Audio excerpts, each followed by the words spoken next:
ভক্তদের মৃত্যু ভয়ে ভীত হওয়ার কোনো কারণ নেই। এই সম্বন্ধে আরেকটা সুন্দর দৃষ্টান্ত, ধ্রুব মহারাজ, তিনি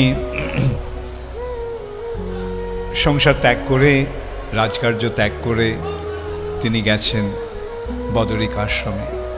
সেখানে সাধু সঙ্গ করছেন, মৃত্যুর জন্য তৈরি হচ্ছেন।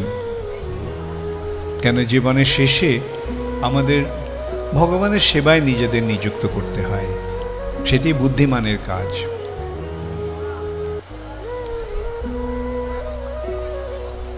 তখন বৈকুণ্ঠ থেকে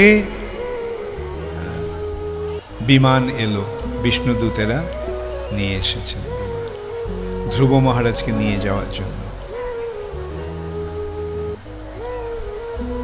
ধ্রুব মহারাজ তখন স্নান করে সমস্ত সাধুদের, সেখানকার ঋষি মহর্ষিদের থেকে বিদায় গ্রহণ করে সেই রথকে প্রদক্ষিণ করে যখন রথে উঠতে যাবেন, তখন দেখেন যে মৃত্যু হাত জোর করে ওখানে দাঁড়িয়ে আছে, হাত জোর করে, মাথা নত করে, নত জানু হয়ে বসে আছে।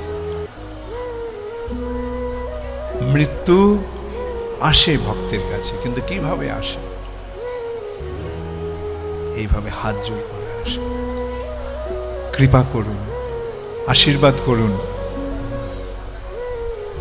যাতে আমার সমস্ত কার্যকলাপ সার্থক হয়।